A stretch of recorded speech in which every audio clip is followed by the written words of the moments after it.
नमस्कार मित्र आणि मैत्रिणी, वेलकम टू माय चॅनल. तुला जपणार आहे. आजच्या भागामध्ये अनन्या, वेदा, अथर्व, मीरा हे सगळेजणी खूप घाबरलेले असतात. कारण की वेदाची डमी म्हणजे ती बाहुली गेली तर गेली कुठे हे कोणालाही काहीही कळत नाही. अक्षरशः वेदा आणि अनन्या खूप घाबरलेले असतात. अथर्व म्हणतो, तसं काही नाही आहे. अगं वेदा, तू विसरत्यापणाने ही ते कुठेतरी टाकली असेल तुझी डमी घावेल ना. हे सगळं काही बोलणं दरवाजाच्या बाहेरून ही सगळं काही मंजिरी ऐकत असते. कारण की एवढ्या रात्रीची मंजिरी त्या बाहुलीला घेऊन मार्जरीकडून आलेली असते.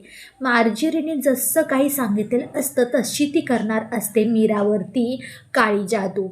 मीरा आणि अथर्व म्हणतात, चला आता वेदा, माझ्या रूममध्ये झोप तू आणि काळजी करू नको, चल मी झोपवते. असं काही मीरा तिला कसं तरी गोड बोलून रूममध्ये घेऊन जाते.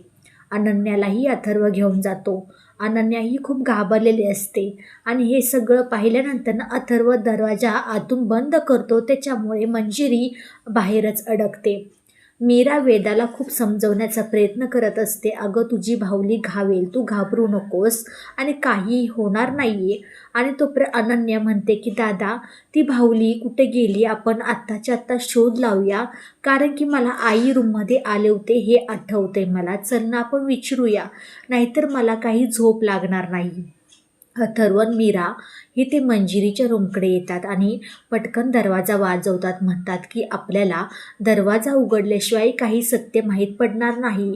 तोपर्यंत दादासाहेब दरवाजा उघडतात. म्हणतात की अथर्व, मीरा, काय झालं रे, एवढ्या रात्रीचं तुम्ही आला आहात, काही काळजीचं तरी कारण नाही आहे ना. तोपर्यंत अथर्व म्हणतो, मला आईशी बोलायचं आहे. ती वेदाची डमी म्हणजे तिची बाहुली कुठे घावत नाही आहे, आईकडं आहे काय हे विचारायचं होतं. दादासाहेब म्हणतात की अरे अथर्व, आत्ता कसलं बोलतोयस तू आईशी, ती बघ ना मंजिरी किती गाढ झोपली आहे आणि तुला बोलायचंच आहे तर बोल, आतमध्ये ये. मंजिरी डोळे उघडे करूनही ते त्यांचं बोलणं सगळं ऐकत असते. कारण की मंजिरी म्हणते, मला माहीत होतं हे होणार आहे, त्यासाठीच मी घराच्या मागच्या दरवाजातून आली आणि ती बाहुली ती बेडच्या खाली सरकवते. आणि मंजिरी म्हणते की झोपण्याचं पुन्हा एकदा नाटक करते. दादासाहेब म्हणतात, मंजिरी उठ बघू, मुलं आपल्याशी बोलायला आली आहेत, अथर्व, मीरा. तोपर्यंत मंजिरी खोटं मोठं नाटक करत म्हणते, काय झालं अथर्व, काय बोलायचं काय आहे तुला. तो पण अथर्व म्हणतो, अगं तू वेदाची बाहुली घेऊन आली आहेस का. मंजिरी म्हणते, अरे मी काय करणार आहे ते बाहुलीचं, तुला माहीत आहे ना, मी कशाला खेळीन त्याच्यावर, मी काय थोडी लहान आहे का आता.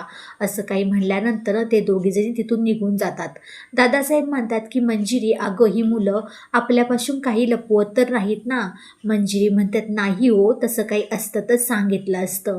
असं काही म्हणून मंजिरी हसते. आणि दुसऱ्या दिवशी सकाळी इथे वेदापाशी अनन्यापाशी मीरा येते. वेदाच्या डोक्यावरून मीरा मायेने हात फिरवते आणि तिलाच त्या टेबलवरती ती बाहुली दिसते.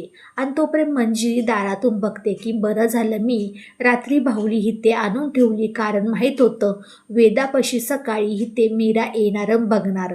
आणि इथे नर्मदा, आपले दादासाहेब, अथर्व टेबलवरती जेवण म्हणजे नाश्ता चाललेला असतो.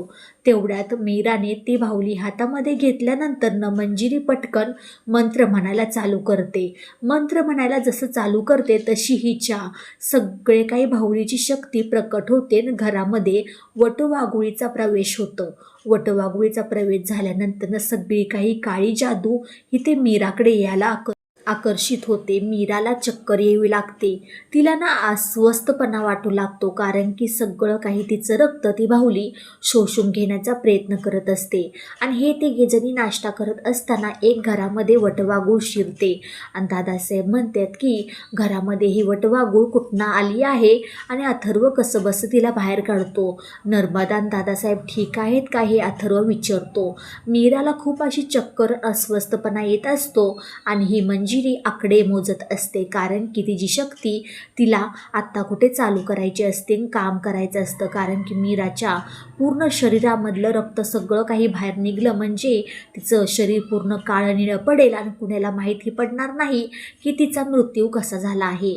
नक्की मीराला कोण वाचवणार आहे, येणाऱ्या भागामध्ये खूप छान ट्विस्ट असणार आहे. नक्कीच ती बाहुली कशी म्हणजे जादू करेल का आपली, म्हणजे म्हणतात ना कोण येणार आहे मीराच्या मदतीला?